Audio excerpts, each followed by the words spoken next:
রাসের মেলা, এত বড় রাসের মেলা আর এত সুন্দর মন্দির কোথায় আছে জানতে হলে পুরো ভিডিওটা কিন্তু দেখতে হবে। Hello everyone, welcome to my channel Kajal blog. সবাই কেমন আছো? আশা করছি সবাই খুব ভালো আছো।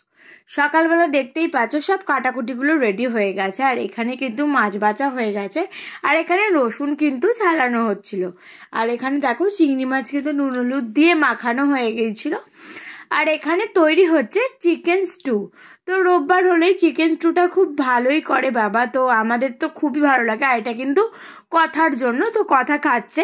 এই খাবারটিতে এতটা প্রোটিন আছে, মানে খুবই প্রোটিন আছে, শরীর কিন্তু সবসময় ভালো থাকে আর শরীরে কিন্তু প্রচুর জোর বাড়ে। তো তারপরে দেখো কথাকে খাওয়ানোর পর কিন্তু আমি একটুখানি খেয়ে নিলাম। তো বাবা করেছে বলে কথা টেস্ট তো আমাকে করতেই হবে, তো টেস্ট করেছিলাম, তারপরে কিন্তু পরে আবার খেয়ে নিয়েছিলাম।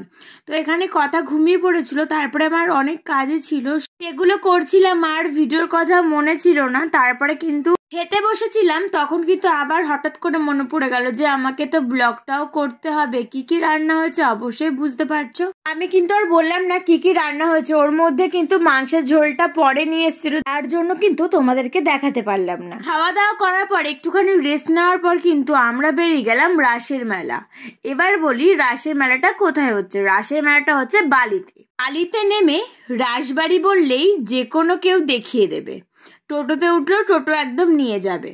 তো দেখো তারপরে চলে এলাম কিন্তু, আর এখানে সব সেল দিচ্ছিল, আর আমি শুধু ভিডিও করছিলাম, আর অনেক কিছু মোটামুটি টুকটাক ঘরের সামগ্রী কেনা হয়েছে, সেগুলো শেয়ার করতে পারলাম না, তবে কিন্তু পুরো মেলাটাই তোমাদের সাথে শেয়ার করছি। প্রচুর হিউজ কিন্তু জিনিস রয়েছে এর মধ্যে, প্রচুর সেলও আছে। আর এখানে দেখো আমি কিন্তু মন্দিরটাতে কিন্তু যাচ্ছি, আর এত সুন্দর, আর দু সাইডে কিন্তু গাছপালা এত সুন্দরভাবে রয়েছে না, খুব সুন্দর সাজানো, বেশ খুবই সুন্দর লাগলো। আর এই যে মেন যে মন্দিরটি সেটাতে কিন্তু আমরা যাচ্ছি, আর রাধাকৃষ্ণর মানে মূর্তিটি এত সুন্দর, মানে এত ভালো লাগছিল কি বলবো। তারপরে মন্দির কিন্তু আমরা পুরো সাইড কিন্তু ঘুরে দেখছিলাম। যেহেতু ওখানে আসা হয় না, শুধু মেলা যখন হয় তখনই আসা হয়, তার জন্য কিন্তু আমি আর বরমশাই একটু ভালো করেই পুরো ঘুরে নিলাম চারিদিকটা মন্দিরটির। তো কি কি রয়েছে, কি কি ঠাকুর রয়েছে, কিরকম দেখতে, সবটাই কিন্তু তোমাদের সাথে শেয়ার করলাম। দেখতে পাচ্ছ কতগুলো মন্দির রয়েছে একসাথে, আর কিন্তু এখানে একটা বড় দেখে ঘড়ি রয়েছে টাইম দেখার জন্য। এখানে কিন্তু বরমশাই যাচ্ছিল, আর দেখো ঝাড়বাতিটা সেই আগেকার দিনের না মন্দিরে বা রাজবাড়িতে যেরকম থাকতো সেরকম রয়েছে, আর এখানে রাধাকৃষ্ণটা খুবই সুন্দর। তো ওইগুলো দেখার পর কিন্তু আমরা আবার চলে গেলাম কিন্তু মেলাতে।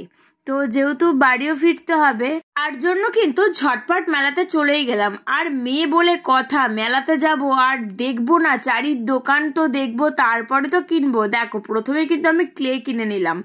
বর্মশাই বলছে এটা আবার কি, এটা দিয়ে আবার কি হয়? আমি বললাম যে এটা দিয়েও হয়, সেটা তোমাদেরকে পরে বলবো যে আমি ক্লে দিয়ে কি বানিয়েছি, সে ভিডিওটা খুব তাড়াতাড়ি আসছে। তারপরে দেখো কথার জন্য এই একটা হেয়ারব্যান্ড কিনে নিলাম। এরপর তোমাদেরকে একটা কথা বলবো, 10 টাকায় সেল দিচ্ছে মেলায়, সত্যি এটা ভাবা যায়? হ্যাঁ সত্যি ভাবা যায়। তো এই ভিডিওতে আমি তোমাদের সাথে শেয়ার করতে পারলাম, আমরা নেক্সট ভিডিওতে অবশ্যই শেয়ার করবো। তারপর ঘুগনি খেয়ে আমরা বাড়ি চলে আসলাম। কেমন লাগলো বলো।